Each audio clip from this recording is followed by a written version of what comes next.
حدثنا قتيبة قال حدثنا ليس عن نافع عن ابن عمر رضي الله تعالى عنهما وعنه انه قال قام رجل فقال يا رسول الله صلى الله عليه واله وسلم ماذا تأمرنا ان نلبس من الثياب بالحرم؟ فقال رسول الله صلى الله عليه واله وسلم لا تلبسوا القمص ولا السراويلات ولا ما جاء فيما لا يجوز للمحرم لبسه المحرم لدى كمسل او مختل جائز ندي ماذا مباحات نگی کا ممنوعات نگی ممنوعات نبی شیخ مباحات نگی کا ممنوعات نگی نو ممنوعات بذکر کی باقی بڑھون کا مباحات پھر مقرائن ختم کا مباحات پھر بیا سلسلہ نختم نگی نو صرف ممنوعات بذکر کا نو باقی بڑھون حلال صرف ممنوعات بذکر نو باقی بذکر کا ټول بشي الکه یہ شارع محرمات ذکر کړي کنا لکی کنا حرمت علیکم امهاتکم ولا ودا محتاج ذکر شروع کړي چې کومه حلال دي نو پنځه جلد باندې جوړي نو بسغه محرمات ذکر غیر ذکر کړه بس وحل لكم ما وراء نو قانون دا ما لا يجوز للمسلم تابع دفع سؤال خلاص يتبع چې لك هذا صدق خارجي حلال دی ولا کاږي نو لا يجوز جكم ولا حرام ده ذكر اگر ذکر کا جدیا مندی اور خدا ہے پاک رسائل سوالوں کی پکا پہ جی ممتن میں کم بار اورلے ہاں کہ اگر جکم حلال نو دیو چې پیغمبر هغه ذکر کړی دی هغه نور ذکر کړی هغه تاسو ولې ذکر کړی چې پسې چې محرمات محدود محرمات سو هغه ذکر کی باقی به حلال ان اصل اشیاء کے باحث ہے محرمات تخيل لا قدامه مثل بغدادي ليس نافع بن عمر قلت الشويري انه قال قام رجل فقال يا رسول الله ماذا تأمرنا ان نلبس من الثياب في الحرم ماذا تأمرنا تحكم كيف مبام دولة يلبس من الثياب في الحرم فسكون دريسة وقدمين حسا قرآن تلك حرام دي قرأ استغدى مباح جامو ذكر كيف لو قبل ضربات مباح وشروع والضرب رواية اغه ختميږي او هغه زمانه کې بدليږي ما هغه زمانه کې تبو دا اوس چې کوم د پلاستیک چې ټوټه چو دا زمون دا کومه پلاستیک پیژنې کنه یو دا قدر جامې د مالو لیکن هغه چې څومره اچو دا ټول د سجامې د پټرول نه دارونه جوړي کومه کوم دا ټول پلاستیک دارونه په پلاستیک هغه زمانه دا اوسري چې کوم ته کېړه کاچې دا بیا راځي در پلاستیک کې کومه کېړه جوړي دا نو بیا بلو جنجال باو چې دا حلال دی او دا نه دی او دا دی او دا نه دی نو بس محرمات ته کوي باقي هر زمانه کې هر څه جامه کې څو جوړي هغه د حلال سپینې شنای تورې خړې هر څه کې دوګلې درېګلې فلنې دوته هي یو ته هي متصل ده ټول پکې حلال دي حرام دی نو په قاسم لا تل په طریقه بیا سوال وکړه چې دا سوال په مطابق جواب مطابق سوال سره نه شو ځکه هغه مباح جامو سوال کوي او پیغمبر مبارک ته کوم ذکر وکړه د محرمات په جواب به شي دا جواب رسول کریم دی رسول الله مبارک چې بس محرمات ذکر نه وکړ باقي ټول حلال لا تلبسوا القميص ولا السراويلات پرتګونه بناچي ولا البرانس برانس بناچي برانس ته ویل کېږي هغه کوټ چې نه سر ټوپه د جنس نه باندې کوټونو سره ټوپه کې نه بلکې دا کوټونو نه په سر کې چې څومره کمیسونه خلک اچي ټوپه وسه مصریان په جیبي کې کمیس اچي کمیسونه نو کمیس کې ټوپه جوړه مثل کې دا رواج دی چې په جیبي کې کمیس کم اچي نو ټوپه وسه ټوپه درکې کې او کړه هغه ته ورلوسوي جمع برانس راځي ولا العلماء پټکی باندې نشته ولا سر پټ ولا الخفاف موضع باندې شيء الا ان يكون احد ليس له العنان فقط اللي يوصلين عليه الني فليلبس الخفين الخفين دي واجهي وما اسفل من الكعبين وليقطعهما ما اسفل من الكعبين ويجي كعبين ولا بيقطع اكيد امر د وجوب لفريضه احمد وي قدم لګي پروا نشته دا یو ټول خبره پکې راوړه احمد سوي قطع نه کی پروا نشتا او ائمه ثلاثه سوي امر د وجوب لخامخه بقطع کوي ولا تلبسوا نكتب شيء فقط واپس پر اعظم اخا ولا تلبسوا شيئا من الثياب مسه الزعفران زعفران جامع بنا شيء خوشبوئی مانا ولا الورس او غلام ولا تنتخب المرأة الحرام او نقاب لنأجي يوخذ الحرام جي محرمي فإحرام كي نقاب سر فمقبل لنا جي ولا تلبسوا لا ولا تنتقبوا دليل نرستم ودرجة دراوينا لابن عمر دان وسبيك دليل لا تنتقبوا نرستم تجي لك مدرج د ابن عمر نه دی ولی مدرج د ابن عمر نه دی ځکه امام بخاری د ابن عمر نه د لسو زلو نه زیات دا روایت په بخاری کې راوړي دی راځي درلا دا جوړ امام بخاری دا روایت د ابن عمر نه د لسو زلو نه زیات راوړل دی یا خدای وګوره کنه راوي ابن عمر دی امام بخاری د لسو نه زیات راوړي دی دا ټول کې پکې نشته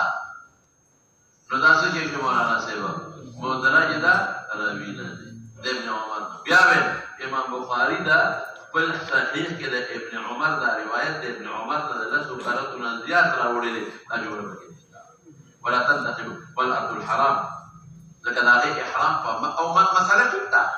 دا احرام پچا کړي مخ کې مخ باندې پټي ولا تلبسوا الخفاضين دستاني بنا چي دا زمون په جایز بلکہ ایمان راوی دستانی جائز دا مدرج شو لازم پټول ول جائز دي دا مدرج خرابی نه خلاص او کوم مدرج نشي نو دا واستنه جمله په محمول کم په کراهیت تنزیلی قانون دا دی کله بلا امور ذکر شي په امر سره بعض واجبي بعض مسنوني بعض مستحبي دا څنګه بلا امور ذکر شي په نهي سره بعض حرامي بعض مکروه تحریمی وي او بعض مکروه تنزیلی نو تعجب هم ته کولی شي او سر را واپس سم قبیس او پرتوب بنا چي په حکم د قبیس او د پرتوب کې سني ورته د قاعده خیمه ګڼلې جامه او ګڼلې ستو د مون خلک ګڼلې نه پیژني ګڼلې دي ته وای چې یو عضوی د پاره فټ ګڼلې شي وي د یو اندام د پاره فټ ګڼلې شي وي هغه ته ګڼلې وي لکه لستونه واچي لستونه د ناس ته پاره فټ ګڼلې شي یا صرف پینسا واچي دا د فټ ګڼلې شي یا جورابه واچي یو اندام د پاره فټ جوړ شي ټوپه په سر کې د سر د پاره فټ ګڼلې شي بنین واچي جانګي واچي دا فټ ګڼلې شي که همیانه واچي هغه د یو اندام د پاره فټ نه ګڼلې شي اوبه تر یو ځای کې نو تاړي زمون خلک درته څه کوي وی ګڼلې جامه بنا شي نو کوم په احرام د پاره ګرځي نو هغه صادر اچي چې هغه وميانس کې یو ته نه نه هغه که دوه ته یو ځای کې وميانس کې کو ګڼلې نو ګڼلې دا او د یو اندام د پاره فټ نه ده یا د پلوونه کوي ولا مات کړي پلوونه نو دا ګڼل خیر دی نو زمون خلک په ځای په احرام کې مسادرونه اچي او تارونه وکيوزي په بازار کې ته رسید او د احرام صادرونو پسې وګرځي او هغه احرام صادر باندې چې میاس کې پکې بخیري والے شي وي دندي والے دا ګڼل نه دي کوم ګڼلې جامه ده شابه سي چې یو اندام د پاره فټ جوړ شي یو اندام د پاره هر عضو کې وي نو هغه ممنوع ده او کله یو اندام د پاره فټ نه جوړ شي صادر د دوه ته دي په لونه مات شوی دي نو پروا نشته دا اقدار اخلاق العوام دا موږ عوام کې دا ګڼلې جامه خپل بندګان سوچ کوي باندې نه پرانس پرلوس معنا دي ولې د کاغذ سره ټوپه ده نو دوه واجبات کې د حرمت را دي یو سر پټ کو سر بګولوي او بل ګڼلې شي او عمایم پټکي هو ګڼلې نه دي او سره پټ او موزي څه شي دي شابه سي د خپل لپاره یو ګڼلې شي او د نقصان دا چې خپل پټ او دینه بل یو خبره معلومه شو چې کنه علین دینی یا موضوع چول شي خو شرط پکې څه دی وليقطع ما اسفل من الكعبين فتولى چې کعبه باندې کعبه ولنا دینه دا معلومه شو چې خفین او جرابه جدا شي دي جرابه کې مزل نه کیږي او خفین کې مزل کیږي دا کنه حق مکه دا موږ د مکه نه دی واپس راځي 25 کیلومتر نه زیات جوړي او موږ په جرابو کې دا کولای شي او جدا شي د جرابه جدا شي او بل څه معلومیږي هغه جامه چې د عطر خوشبوئی په ګلا وغیرہ او نه استعمال بل څه معلومه شو چې خدا با نقاب په مخ نه اچوي که ته یې پردې سره څوک کړي نو مخ نه لرې کولی شي نو نن سبا یو قسم ټوپۍ دي چت والا شیخ والا هغه چت والا نو په هغې د پاسه د روبر نه واچوي که هغه دې وګرځي روبن دې پرې راواچوي نو مخ سره به صوبه لګېږي نو پرده به هم راشي نو زموږ خلک مولانا صاحب هلته ښځې مخ بلکل نه پټوي ډېر خلک دي چې هغه دا روبن ځان له جوړ کړي دا ټوپۍ او هغه روبن ولې لکه عایشې صدیقې حدیث کې به راشي چې سړي به رالل مخ به یې کوله و خو چې سړي به رالل روبن به یې ښکته که په لاس به یې ونیو ستر به کې هلته وایي مړه روح خور دي ستر نه کوي روح خور دي او صاحب من د دنیا خلک راغلي او پیغلې جینکې مې پکې وګړیګانې پکې او هر قسمه حسن والا خلک راغلي نو ټول خلک په فتنو کې پرېوتل مخونه ښکارئ سرونه ښکارئ او شیطان ښکارئ خطا کوي تېر باسي که اډو په طواف کې سره یو ځای وي او حسن خو د دغې خلکو حسن دی د شام ښځې پکې وي د بیروت د لبنان ښځې پکې وي دا د حسن ډکې ښځې دي او دارنګې د ترکو ښځې نو هر وطن ښځې پکې وي ښایسته نو حاصل د مسئلې دا دی چې هلته پرده انتهایي ضروري ده مولانا انتهایي ضروري ده پرده یعنې په حرمینو کې سړی په فتنه کې او په مصیبت کې مبتلا کېږي په حرمینو کې زه اوس ورپسې ښه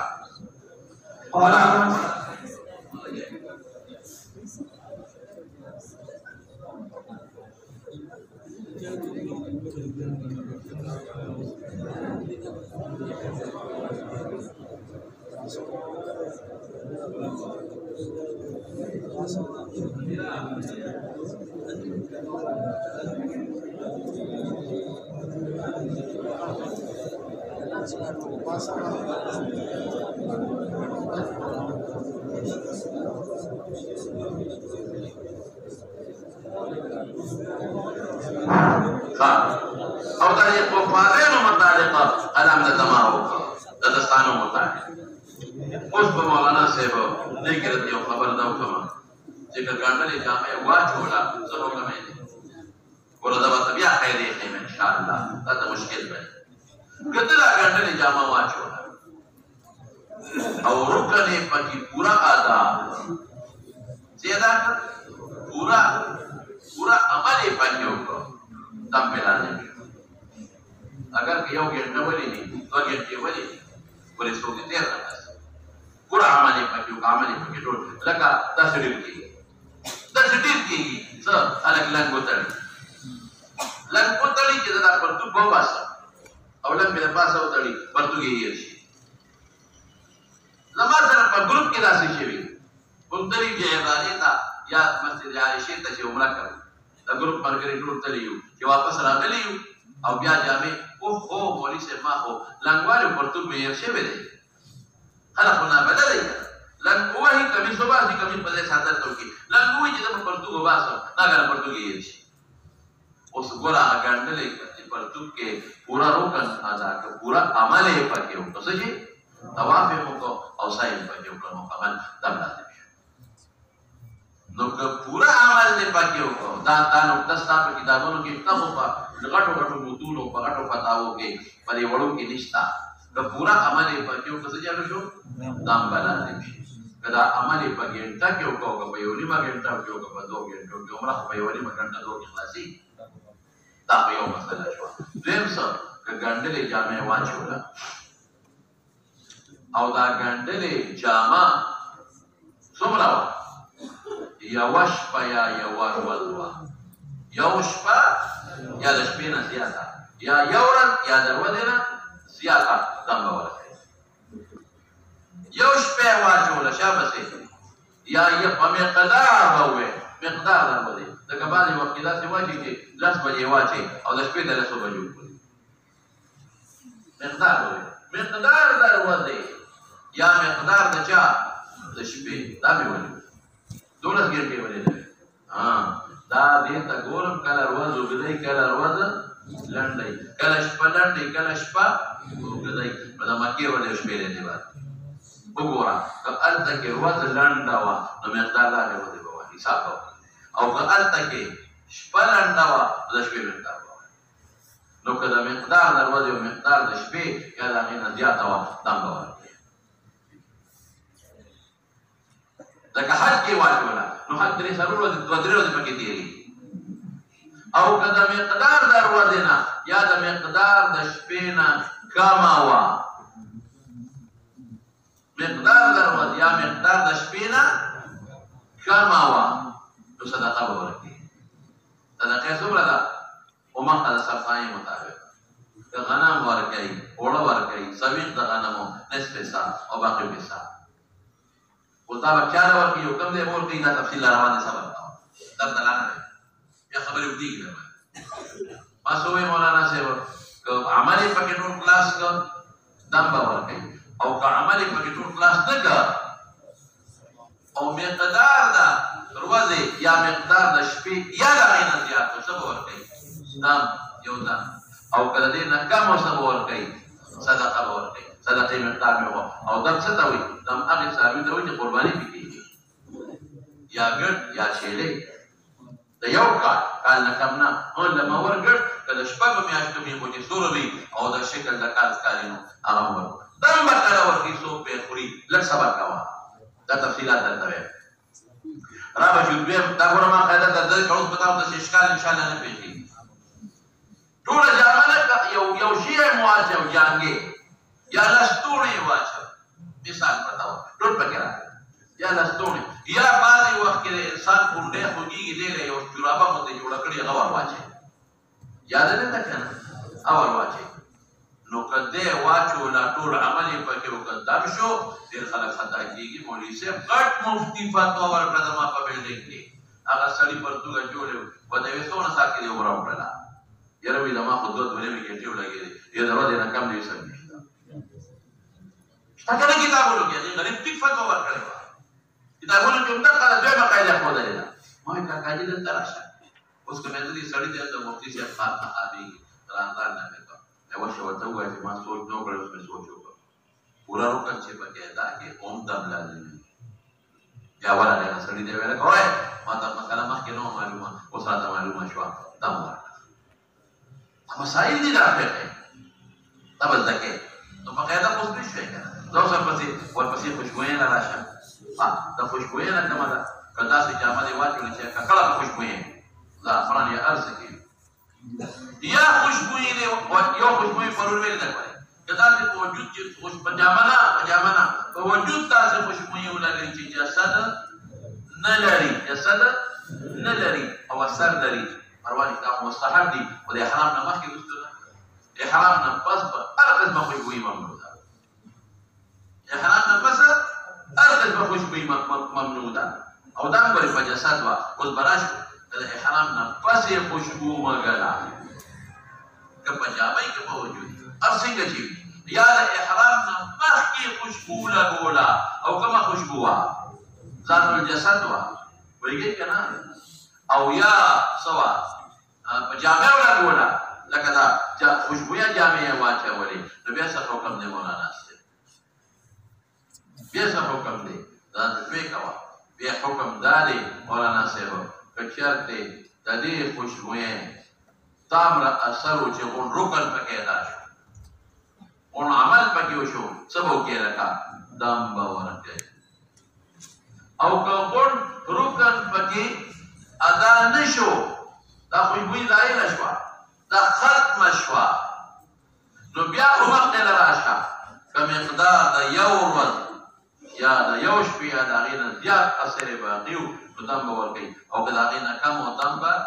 نه ورکوي صدقه ورکوي د صدقې کیفیت درته ما ذکر تاسو پوه شئ په خبره دا د جامې او په دې خامخا دم راځي ځکه د خوشبویۍ اثر شوارود ده چې شوارود نه زیات وي د ورځې نه زیات نو موږ په دې کې فتوا د دم ورکوو او که معمولي غوندې یو شی خوشبویه شی لاس سره ولګاو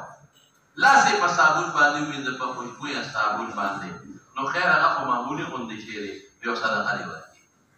یا مالټه وخوړه نو چې مالټه دې وخوړه د خولې نه لږ ساعت دپاره بوی دي که نه دي یا خوشبویه مسالو والا ترکاري دې وخوړه نو مکروه دي مالټه خوړل ګل په لاس کې اخیستل دا مکروه دي خو په دې دم نه لازمیږي یا عطر دې په لاس په ګوته ولګول نو دا یو ګنټه نیمه پس د دې اثر ختمیږي یو ګنټه نیمه پس نو په دې دم نه لازمیږي مکروه دي لکه صدقه دې ورکړي که ډېره معمولي وه لکه مالټه کې ډېره معمولي ده په دې هغه صدقات نشته یو ریال دې ورکړي یو ډبه غنم دې ورکړي که معمولي غوندې یو سپری در باندې چا وکړه هغه لږ پس ختمه شي یا په صابون دې لاس ووینځه دا ډېره معمولي شی دی دا ډېر معمولي شی دی نو په دې کې هغه صدقه هم نه کېږي چې کوم وختي ما دا نصف مثال ذکر کړه یو ریال دې ورکړي یا څه دې ورکړي یو ډبه غنم دې ورکړي مخکې ده اوس بل څه کې دی لکه ولا تنتقب المرأة بس اوس سړی به سړی به سر نه پټوي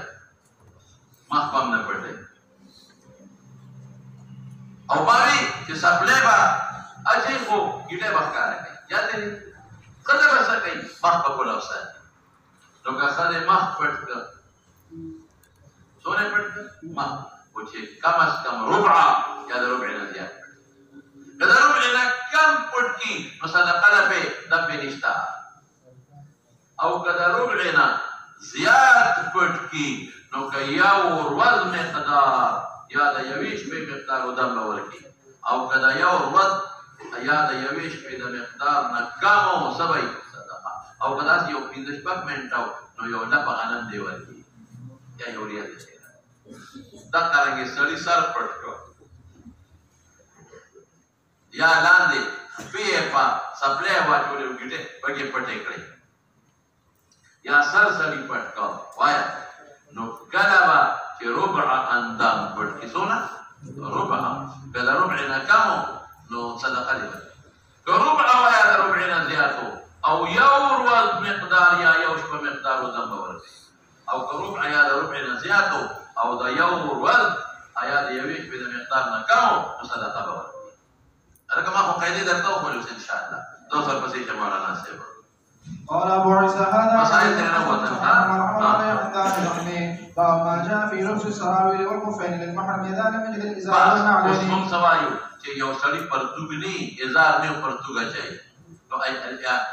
احمد ابن حنبل ظاهر ته ګوري اسوي احمد او شافعي دواړه وي چې پرتوګ دی واچي د خپل پرتوګ د ضرورت دی امام صاحب وي په خفين او قياس کوي لکه خفين په پرې کې نو پرتوګ بم کټ کې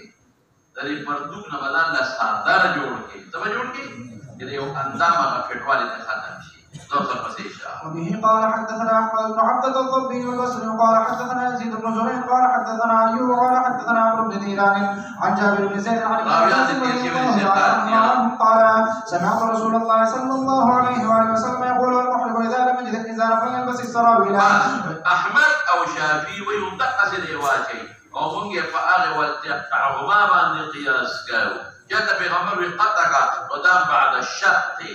او خفين بعد القطع شبه واذا لم يجد النعلين فليلبس لكن يلبس مطلق دي لكن من روايه وليقطعهما غير دي كده دي لو خفين وليقطع من روايه كده دي لو سراويل مبالغ قياس كوها. وبه قال حدثنا قتيبة قال حدثنا حماد بن زيد عن عمرو بن وهو في الباب عن ابن عمر وجابر رضي الله تعالى ابن عمر بخاري مسلم كده وده جابر بصحيحين كده شبه. قال ابو عيسى هذا حديث حسن صحيح والعمل على هذا عند بعض اهل العلم قالوا اذا لم يجد المحرم والازار لبس السراويل واذا لم يجد النعلين لبس الخفين وهو قول احمد. وقال بعضهم على حديث ابن عمر رضي الله تعالى عنهما عن النبي صلى الله عليه واله وسلم اذا لم يجد النعلين فليلبس الخفين وليقطعهما اسفل من الكعبين وهو قول سفيان الثوري والشافعي. الخفين كمرغري دي وبسراويل كي هغه سره بیا مرګره دي شابه. باب ما جاء في الذي يحرم عليه قميص وجبة. احرام تلو قميص او جبه که اراده کړي خو خیر دی وي بس او که تړلې وي بس ما خو ته اوس قاعده وای کنه نو که پورا رو کنه دا که پورا عمل پکې دي کړي د شپې ورځې غا تفصیل مې ته پکې ویلې دي ورپسې اشاره. وبه قال حدثنا قتيبة قال حدثنا عبد الله بن ادريس عن عبد الملك بن ابي سليمان عن طاعن عن يعلى بن امية رضي الله تعالى عنه قال رسول الله صلى الله عليه واله وسلم اعرابيا قد احرم عليه جبة فامره ان ينزعها. او خیر په دې څه راځي احمد معنا په پرون په بخاری کې کړي و چې اراده کړي و ته حرام نه تړي او کویم تړنه فوري دی وباسي نو کدا سي لک ساتو ګنټه نیما نو بیا دا غیر معمولی او ریال ورکی یا یو صدقه چلک دیمو او کنه لک زیات او د ورځې او د شپې د مقدار نه کمو بیا غنښت حساب ولا صدقه ده وبه قال حدثنا ابن ابي عمر قال حدثنا سفيان عن عمرو بن دينار عن عطاء عن صفوان بن يعلى عن ابيه رضي الله تعالى عنه عن النبي صلى الله عليه واله وسلم نحوه بما نهاه. قال ابو عيسى وهذا صح وفي الحديث قصه وهكذا يا علا هذا عمر بن فرمان رسول الله مبارك بذات حال باندې ولې چې دغه نازل شوی وحي صحابي تاسو کو جو کا وي نو پیغمبر مبارک ټاټه څنګه نه اشتري ویلا شو ته وکړه څه بده وهكذا روى قتادة والحجاج بن عن عطاء عن يعلى بن وغير واحد يدير وسلام والصحيح ما روى عمرو بن دينار قتادة كان بالذات أوري شابسي أو كان بالواسطة أوري كان ذيك خبر الاشتراها عن صفوان بن يعلى عن أبي رضي الله تعالى عنه عن النبي صلى الله عليه وآله وسلم باب ما جاء ما يقتل المحرم من الدواب وتتبع قيد خيمة كم صاحبا وجني دواب إحرام كي وكم بنا وجني الشافعي رحمة الله عليه غير ما كل اللحم هذا في غير ما كل اللحم وجني شو ما كل اللحم بنا وجني نبي شيء بخبر سنة ميوي شافعي سيبوي غير ما كل اللحم وجني شيء أو ما كل اللحم بنا وجني أغا داوي علة قتل أغا حرمت قتل چې اکل کولی شو ته خوري نو حرام دي درنه او زمونږ د مالک پنځ باندې ازیدا ابتداء الازیدا بس لږ ما تاسو ګورم چې قاعده ده درې قسم حیوانات یو هغه کتی چیړې کنه چیړې در باندې حمله کوي یا په مال حمله کوي یا پتا حمله کوي یا کې چیړې کنه لکه زمری کا چیړې کنه پتا حمله کوي په ګړو کې تاسو ته چیرې او کته نه چیرې نو دا ستاسو په مال حمله کې چې کو بچی دا نوړې دوه خیال ده لړم او عقرب کته چیرې او کته چیرې نو حمله در باندې نو دې کړي ملک اگر کله حمله نه کړي نو هیڅ وبال نشته نه په محرم ته او په حرام کې نه ملک نو وبال نشته دوه خبرې یو د محرم وجه نو محرم په حرام کې او د حرام نه بعد دواړو کې وجه نشي دا محرم کې وی په حرام کې او د حرام نه بعد دواړو کې وجه شي او په حرم کې دنا حلال وجه شي او محرم وجه شي حرام ځان له حکم دی او سلاشه دویم کوم حیوان دی دویم هغه دی چې چار په دې وخت پیسې نشته دا طبعا حمله کوي کته چیرې نه دویم هغه دی کته کو چیرې حمله در باندې کوي او کنه چیرې یا نه لکه ګیدړ عام سپیشل کله عقور نه العقور کو کته چیرې او کنه چیرې حمله در باندې کوي عام سپیشل کته چیرې حمله کوي ویل نه کوي ثعلب شو نمبړه ګیدړ شو کته دې او چیرې په حمله کوي کته نه چیرې نو بیا حمله در باندې نه نو کدی شي در باندې حمله وکړو پر دې کا وبال باندې نشته او که حمله نه کړي او تا ومړ کا وبال باندې نشته دا محرم که په حرم کې کبا محرم که په حرم کې او کباري او په حرم کې دنا که حلالي که حرام نه پېښه په خبره جدا جدا شو په حرم نه مراد ارض حرام دی په ارض حرام کې دا وجل منادي که حمله نه کړ که حلالي که حرامي دوړ او د حرم نه بار چا د پاره باندې وایا محرم نه کدن یو کباري منادي دریم هغه حیوان دی چې هغه پتا ابتداء الحمله نه یا خدای ابتداء الحمله نو دې او چې بیا لکه صحرایي ګړ یا صحرایي چیرې جو دې چیرې او کده نه چیرې په دوه صورتونو کې پتا حمله نه نو ګدارې مړ کړو جنایت کا یو اوسه کته په حمله کې کنه یا صحرایي خرج کته په حمله کې او کته نه کې نو تا باندې اصله تا سنوي تا نقصان نه رسي نو که چرته د ملک محرم ملک په زمين حرام یو په زمين حرام نه باري جنایت او که په حرام کې دن نه مړ شو دا نو که حلال مړ کړي او که حرام مړ کړي وي نو بیا جنایت خلاصه کلام څه شو څو قسم مسائل یو هغه چې ابتدائي تا یا استعمال ته نقصان رسي کته چیرې کته نه چیرې هغه مړ شو اسم نشته یاد لرئ که په حرام کې دن نه مړ شو که محرم مړ که حلال مړ که پروا نشته او که د حرام نه باري نو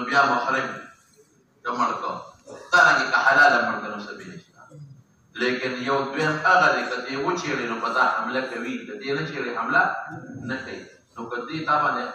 حمله وکړه تا نه چیړې او حمله در باندې وکړه شابه تا حمله نه کړې او تا مړ کړ نو جنایت شته او تا او څنګه به وي که حمله در باندې وکړه نه چیړې مو آیا که حمله در باندې وکړه نو جنایت در باندې نشته کړي مړ کړ کو حمله نه کړې او تا مړ کړ جنایت شته دریم کم یو دی کته چیړې او کنه چیړې پتا حمله نه کوي نو کاغه نه مړ کړ نو جنایت شته او کله مړ نه کړ نو جنایت نشته و دې کې مې دوه خبرې تاسو ته وکړې یو حرام دی حرام کې دنه چې دا کوم سیز وجل حلال دي نو محرم له او غیر محرم دواړو له حلال او چې دا کوم وجل حرام دي نو محرم او غیر محرم دواړو له حرام دي ویږي او دا حرام نه بار دي نو محرم د لپاره حرام دي او حلال لپاره جایز اوس به پیښه په خبره خدا کوم سیدونه حمایت د کوم سیدونه دي دا ګورې ښکار دا وحشي حیوانات سموي وحشي ګرنا ګر په اتفاق راغلی شي چيله نه هغه په اتفاق راغلی شي ګر چيله هو په اتفاق راغلی شي هغه څه خبره نشته لري زو سر پسې شه دا مې زبردست خیالي او له کتابه ځان لیکلي ورپسې شه قال حدثنا محمد بن عبد الملك بن ابي شوارب قال حدثنا يزيد بن زريع قال حدثنا معمر عن الزهري عن عروه عن عائشه رضي الله تعالى عنها قالت قال رسول الله صلى الله عليه واله وسلم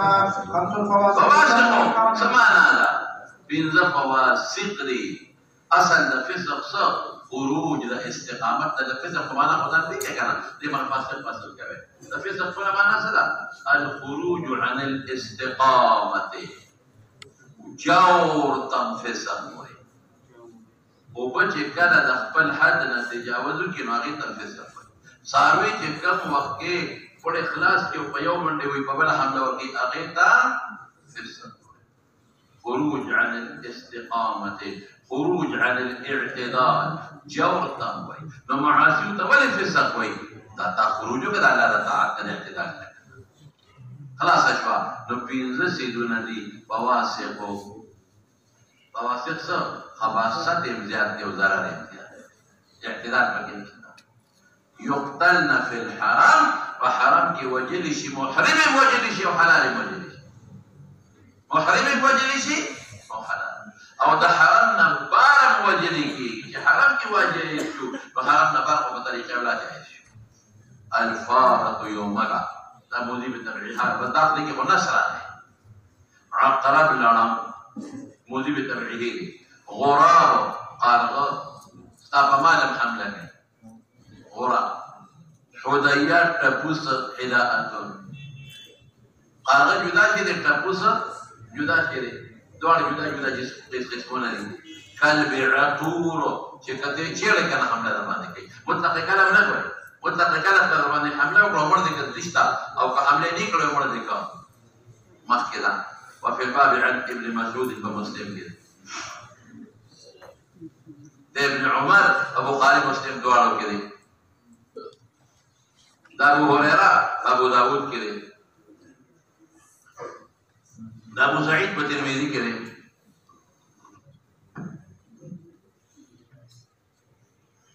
د ابن عباس په مسند د احمد کې دی دې قارغه وی هغه مراد د ټول علما دي لیکي چې دا هغه په شا یا په خېټه کې سپین پټه باندې شا د خېټه کې سپین والی ورابي ابقع وتوي ورپسې شا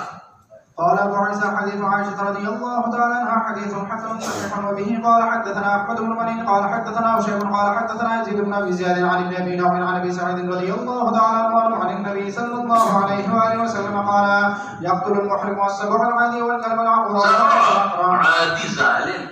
درنده کته چې کنه پتہ حمله کوي کلب عقور صفت به وفارع عقرب حداء التفوس غراب نه غراب ابقع يبقى خير سبيل نخي والنبي شابته قال ابو عيسى هذا حديث حسن ورحمه الله هذا عند اهل العلم قالوا المحرم يقتل السبع العادي والكلب وهو قول سفيان الثوري والشافعي الاتفاقي دي خ تو سبب خپل عادي دي ها. وقال الشافعي كل سبع عدا على الناس او على دوابهم فللمحرم حجه وما جاء في الحجامه للمحرم. ما زمن پرید باندې محرم حجامت بالکل کولی شي اسم پکې نشتا. صرف دومره ده چې امام مالک وایي چې سخت ضرورت دی کولی شي چې سخت نه دی کوي.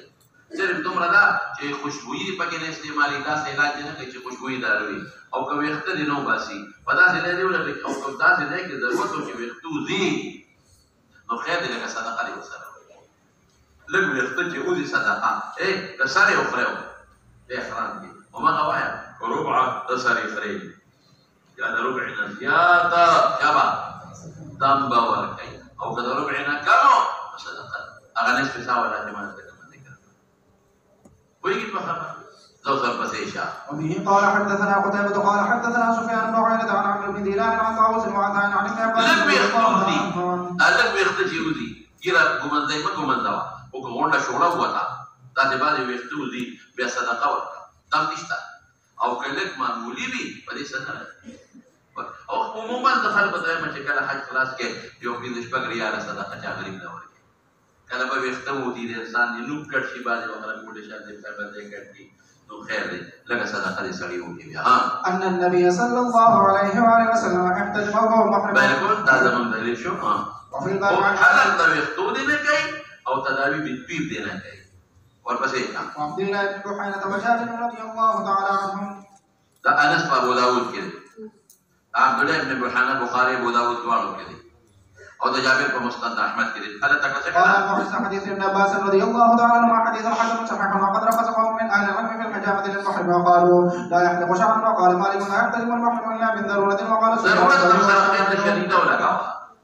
هغه وایي چې ضرورت په معمولي نه سخت ضرورت راوي. لا باس ان يحتجم المحرم ولا ينزع شعره. دا زموږ حضرت احمد ابو حنیفه درې واړه باب ما جاء في كراهيه تزويج المحرم. هغه مسله چې بل بخاري کې بدل شوی ده چې محرم په احرام کې نکاح کولی چې تزویج کولی شي کنه شي کولی یا دي خیر دی لیله ګان دې بیا بیا ما ویلو چې محرم په احرام کې خوشبوئی اغشتي شي لګولې نشي یا دې محرم په د تمهیدات لیکل محرم په احرام کې د جما په نیت باندې وین لا اغشتي شي خو جما به نه کوي. محرم په احرام کې ګنډلې جامې اغشتي شي خو استعمال به نه کوي. محرم په احرام کې جما نشي کولی په اتفاق. محرم په احرام کې خطبه کولی شي نکاح نشي کولی خطبه کولی شي اتفاق دی.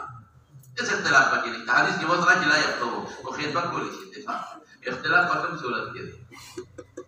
چې نکاح کولی شي او نشي کولی. زموږ د امام ابو حنیفه رحمت الله علیه باندې براشي محرم په احرام کې نکاح کولی شي جما نشي کولی او ائمه ثلاثه وی محرم په احرام کې نکاح هم نشي کولی. ذوق پسې شان. وبه قال حدثنا احمد بن مني قال حدثنا اسماعيل بن علي قال حدثنا ايوب عن نافع عن نبيه بن وهب پکې نه راغی مدني ثقه قال اراد ابن معمر ددنو عمر دي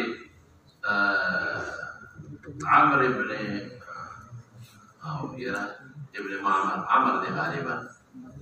عمر بن عبد الله بن معمر القرشي السيدة عمر بن عبد الله بن معمر كان السيدة لا سوي كأن ينكح ابنه يزوي نكاح ولا زوي من والحد مسلم كيشتا زوي من والحد فبعثني نذي قول قال ما نبيه هوي ابان ابن عثمان ده حضرت عثمان ابن عفان رضي الله عنه دیو او دی امیر د موسیمو دا قانون دی چې بادشاہ یو امیر مقرری د حج لپاره یا نه خلک د مسلو ته پوزونه وکي دا امیر ده هغه عرفات کې خطبه ورکي بنا کې پوزونه وکي نو حضرت عثمان رضی الله عنه د خپل ځان په ځای باندې د حج لپاره په دغه کال ابان خپل دی امیر کړو نو وی ورشه ابان ته وایا راشي او زمان د دوی نکاح ته شرکت فاتحه قرآن ابان فقلت ما ان اخاك استارو ديني روري يحفل ديني روري استارو يريد ان ينكح ابنه فزوين نكاحك ابن معمر فزوين نكاحك كتب الحلي نو اغلاه وحي احب ان يشهد كتا گواهي بريتا حاضرين فقال لا اراه ما نقبل الا عربيا دا باندې سي باندې شرط اکثر دیني مالو لکه شریعت ته کم لري پاتې شي او جاء في الجائز بالسنه باندې سیر دی باندې باندې سیر بیا عالمان وي دي جاهل به سنت دي ان المحرم لا ينكح خپل باندې نکاح کوي ولا ينكح بل باندې دبل وکیل باندې جوړي لا ينكح اصالتا باندې نکاح نه کوي لا ينكح چې دبل وکیل شي عدالت کې عدالت دا باندې او كما قال دا هغه ځای کې وي چې الفاظو کې شک دي الفاظو کې شک نو دا دی وایي چې دا الفاظ د ابان ما تنوریات نه دي وقال ابان هكذا او هذا كما قال ابان ثم حدث عن عثمان مثله هذه مثل او يرفع حضرت عثمان رضي الله عنه مرفوعي رسول الله مبارك تا ودا ابان کو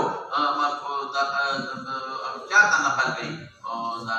عثمان چاته رسي مولانا او حديث الفاسدي ان المحرم لا ينكح ولا ينكح بس اوس مرفوع روایت شو د چا لپاره مستدل شو مولانا صاحب ایمو سلاسو او مولانا صاحب ایمو سلاسو دلیل شو او مرفوع او راوی علیه السلام صحیح مرتبه هم دي زمان درایل درته ما ورته نو جواب کوم چې دا محمول دی په کراهیت زندگی باندې ولی چې نکاح وشي نو محمد دې سره جما چې نکاح نشي په جما نشي نو نکاح مدعیه د جما ده کنه مقدمه د جما ده داعیه د جما ده نو دا هم مقبوله او چا باندې فکراهیت دلیل کما سره دلیل زماده د رسول الله مبارک خپل نکاح کړی دی حرام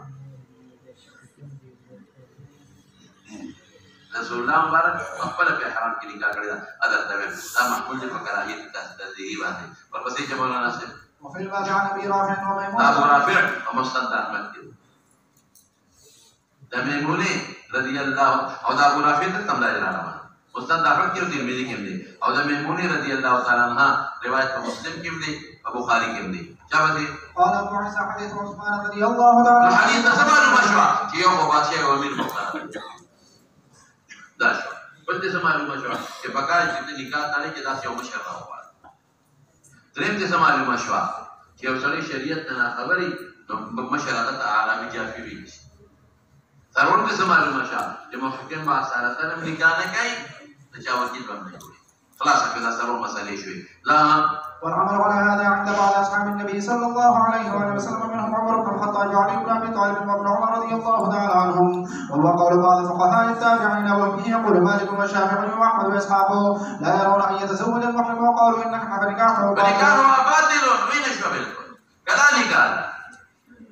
كذلك دوسر مسيح وبه قال حدثنا قتيبة قال حدثنا حماد بن زيد عن عطاء والرافع عن ابي عبد بن ابي عبد الرحمن عن سليمان بن يسار عن ابي رافع قتيبة بن حماد المطري والرقم ثقة ربيعة ثقة عن سليمان بن يسار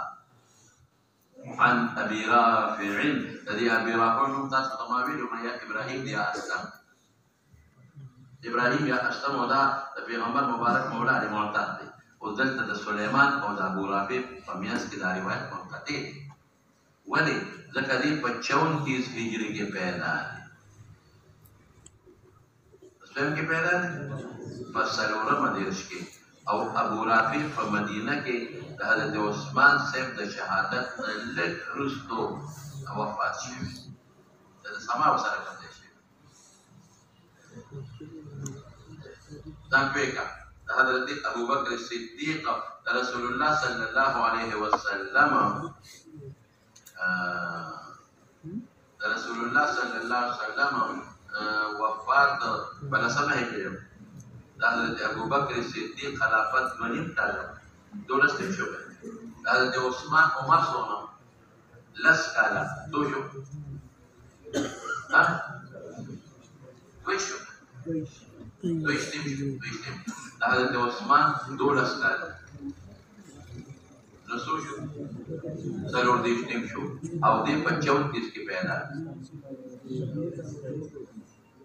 دا عثمان د شهادت نه لږ یو څو میاشتې پس هغه دغه شوی دی ابو رافع وفات یعنی 34 هجری نه یو څو میاشتې پس وفات 34 هجری نه یو څو میاشتې پس او سلیمان په 34 هجری کې پیدا دی درته عمر بیا 15 میاشتې بیا شپږ میاشتې څنګه دې سمات ابو رافع د حضرت عثمان د شهادت نه یو څو میاشتې پس وفات شوی دی او عثمان په 34 هجره کې وفات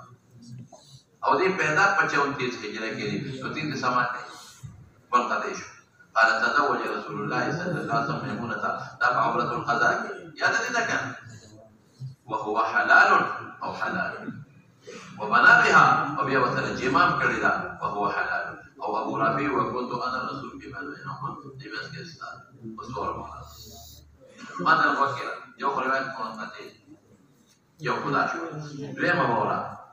ريم جوابي بورا ما تاسو دویدو إذا هو مهجره كيو عمرة القضاء اتفاق اختلاف پکې نشته اجماع د علماء ده یاد لرئ درې مسلې ویلي دې مدار ویلو چې د دې نه مخکې د الحلیفه میقات دی یاد لرئ دا لکه د عمره د حدیبیې د عمرې احرام د الحلیفې نه تړلی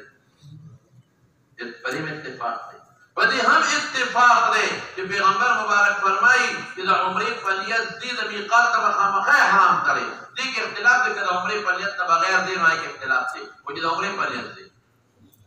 اتفاق دی او کبوړي دې دغه ورته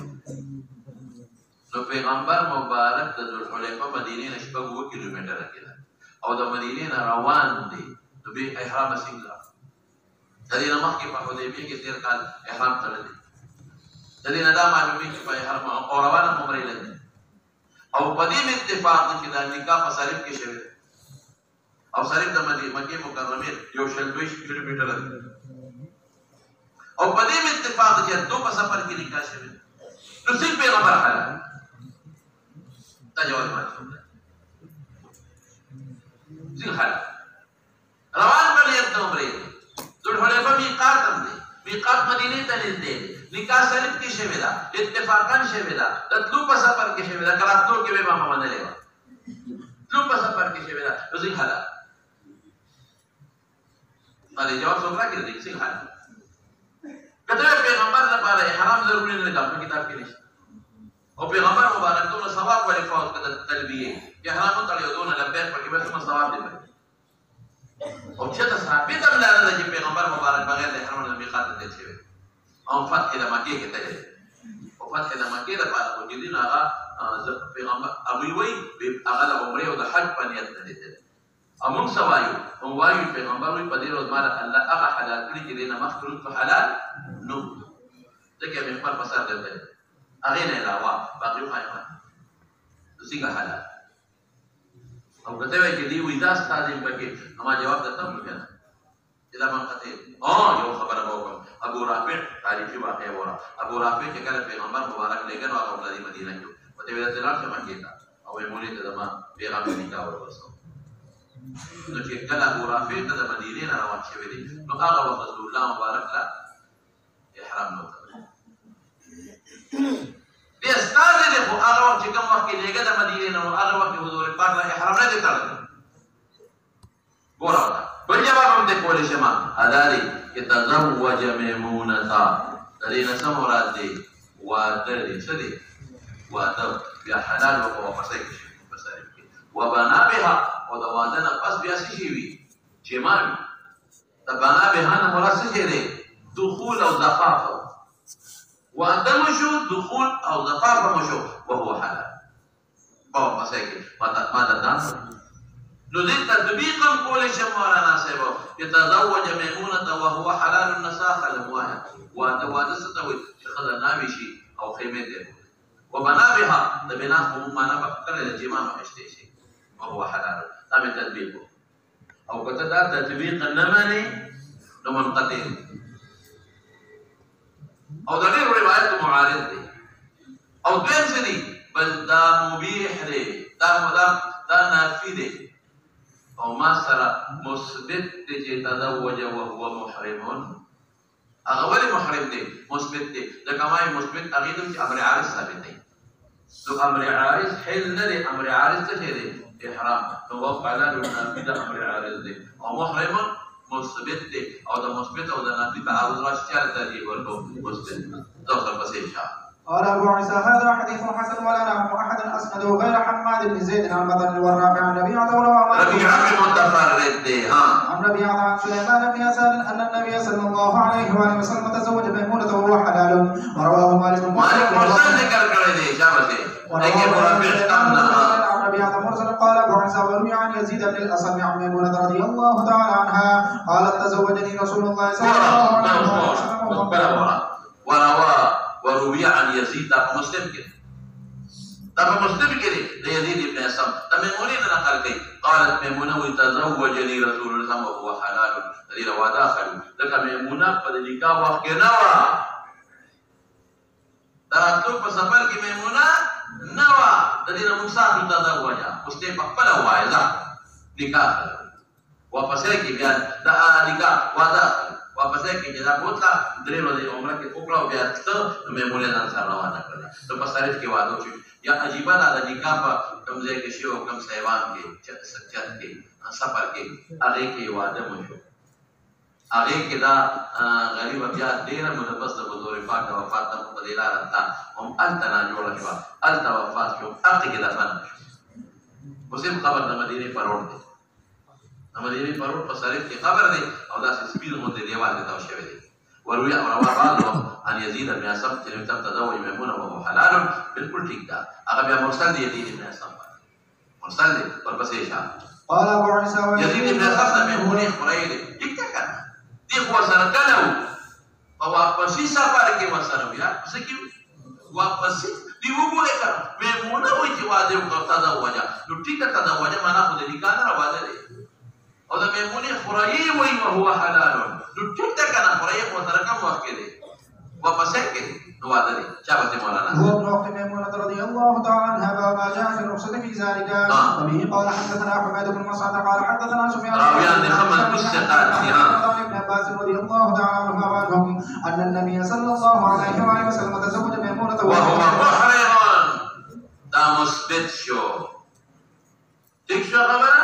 او دې نه ځکه موږ ترجیح ورکو چې د دې ابن عباس بلار د میمونی وکیل دی کله چې رسول الله مبارک ابو رافع ولېګا نو میمونی ته اطلاع ورسېده چې بالکل زه سره نکاح کوم نو دا عباس د میمونی او خو د میمونی خور په واده وا نو عباس وکیل کدی هغه وکیل د هجرت نو کړی وې د زمانه تر نو دې او ابن عباس دې په خپل حضرت عباس په خپل راغی او په سره کې د پیغمبر مبارک استقبال بعض ضعفاء المسلمانانو سره استقبال وکړ او دی وکیل کړو نو د قول حجت دی د دوی قول حجت دی ځکه دوی ته نقل کوي د افلام نه نقل کوي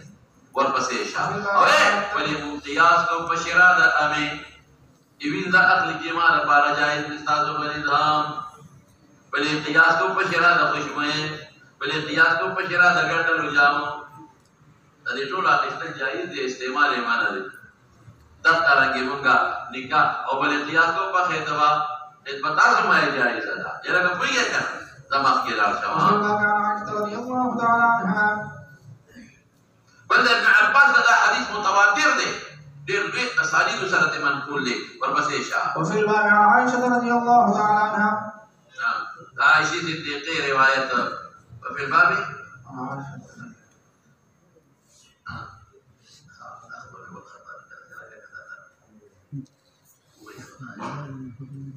عائشة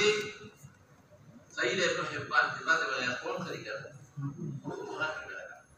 لك كاميرا تقول لك وراك يا جمالي لك يا جمالي كده ده ما تفكر باولي ما كده دور لا تستطيع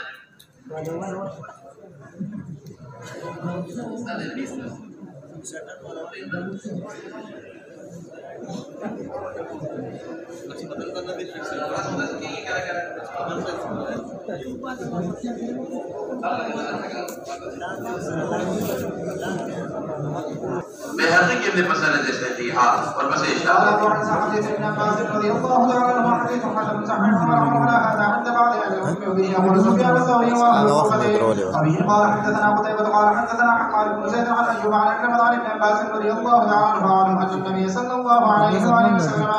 تزوج وبه قال حدثنا قتيبة قال حدثنا داود بن عبد الرحمن العطار عن عمرو بن دينار قال سمعت أبا الشعثاء يحدث عن ابن أن النبي صلى الله عليه وآله وسلم تزوج ميمونة وهو محرم قال تزوجها محرما ده مراد به نکاح او چې کوم ځای کې تزوج او هو حلال وادبه تطبيق روایات شو. قال ابو عيسى هذا حديث صحيح باب الشعثاء اسمه جابر بن زيد واختلفوا في تزويج النبي صلى الله عليه وسلم تزوجها في طريق مكة فقال بعض تزوجها حلالا وظهر امر تزويجها وهو محرم نقيدا ولا مطلب تزوجها وهو حلال وسكه بصرف के उसर निकाह बोला यहां किसी का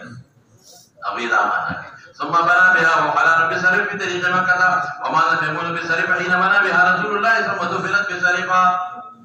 نو تزوجها حلال او امر التزويج وظاهرته تزوجات الظهور او معنا وجدت او تزوجت النكاح وتواتر الدعاء معنا في مستعمل وبه قال حدثنا اسحاق بن منصور قال حدثنا وهب بن جرير قال حدثنا ابي قال سمعت ابا قتادة يحدث عن يزيد بن الاصم عن ميمونة رضي الله تعالى عنها وعنهم ان رسول الله صلى الله عليه واله وسلم تزوجها وماتت بسرقة